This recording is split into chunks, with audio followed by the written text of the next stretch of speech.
Hello and welcome to Health Professional Radio. I'm your host, Neil Howard. Thank you so much for joining us for another segment.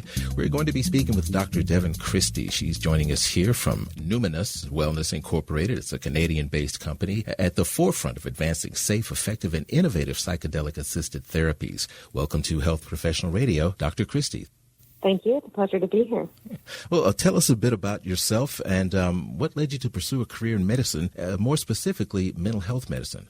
Yeah, thanks. Well, it's been quite a journey. From a young age, I think I was encouraged to look at medicine as an option, probably by my parents. My grandfather was a doctor, and later on I discovered that understanding life was the most fascinating thing and angled towards medical school. Then I had my own struggles in my late teens and 20s. I struggled with some mental health issues, including anorexia and bulimia.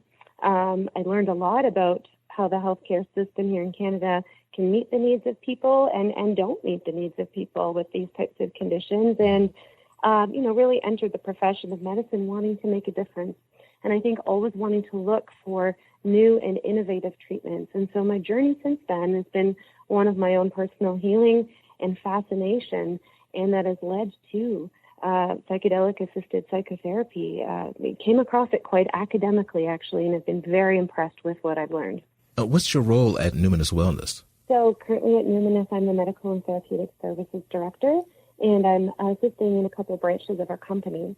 So I'm working to develop protocols for safe and effective delivery of psychedelic-assisted psychotherapy through our clinical branch, as well as in our research and development, where I'm the principal investigator on two studies. One is MDMA-assisted psychotherapy in the treatment of post-traumatic stress disorder, an open-label study really designed for compassionate access and real-world application learning for 20 Canadians with PTSD, and also a parallel qualitative analysis for participants' experiences. So involved in both research and setting up our clinical programs at Numinus. Psychedelic-assisted psychotherapy. Explain exactly what that is. Are there a wide array of compounds used, a wide variety of techniques? Well, it depends which lens you're looking through. If you look at traditional medicine systems of indigenous peoples around the globe, you can see that plant medicines with psychoactive properties have been used for time immemorial by people from these societies and backgrounds. And more recently, in the last century or more, synthesized compounds have been developed, such as LSD, MDMA, and also synthetic version of psilocybin, which its origin is psilocybe mushrooms. There's also ketamine, which is actually a dissociative anesthetic, but also has psychedelic properties. And there's been research, more modern research, on the application of these substances in combination with psychotherapy. And this is what psychedelic-assisted psychotherapy really is. It's about bringing together the neurological effects of a powerful psychoactive compound and the change process and support of psychotherapy. So it's the two combined, and it's actually a brief intervention where the medicine is augmenting what's happening in psychotherapy. And the results we're seeing from clinical trials are extremely promising. A lot of times when we hear about LSD or ketamine or mushrooms or things of that nature in the media or in movies, we think of these trips, these hallucinating trips that people go on. Is this part of the therapy? Are these hallucinogens given in very tiny doses, or does that also depend on the person and the mental illness that you're trying to treat? Yeah, the bulk of the research right now is actually using psychedelic doses of these compounds, and this is the research such as using MDMA in the treatment of post-traumatic stress disorder that I'm involved in, as well as psilocybin in the treatment of treatment-resistant depression, end-of-life anxiety, and many other indications. It's actually a psychedelic dose, which is indeed where participants will be under the effects, the powerful psychoactive effects of these medicines. And the container, the context that they're in, all of the therapeutic preparation that precedes the session where they actually take the medication in the presence of their therapist or therapists, is very calculated. And so there's a very safe, contained clinical environment with the intention for healing, and then a period afterwards for integration and review and anchoring all of the new insights and the healing process that happens in those powerful sessions. And for, on average, the number of times a participant takes one of these medications in a protocol is about 2 or 3.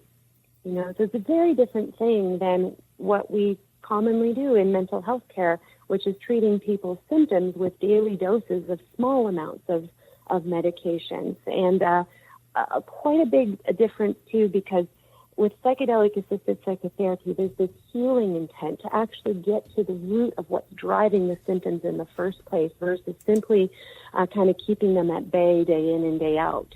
How difficult is it for someone struggling with a mental illness to become involved with this type of therapy? Right now, the access is fairly limited because these substances remain restricted. They remain scheduled, many of them, including MDMA and psilocybin. Ketamine is an exception. It is a legal drug that can be prescribed in regulated medical contexts.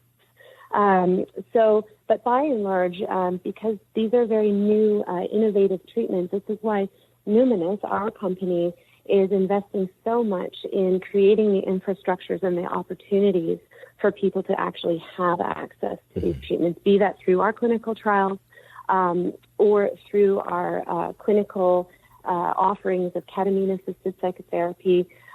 Listeners can find places that offer ketamine-assisted psychotherapy throughout the United States and other countries.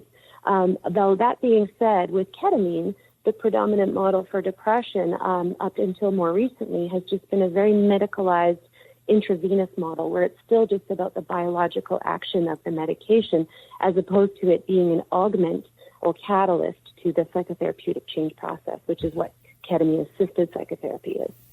Other than the obvious precautions that you have to take due to the current pandemic, how has this COVID-19 pandemic affected the way that you are administering this psychedelic-assisted psychotherapy?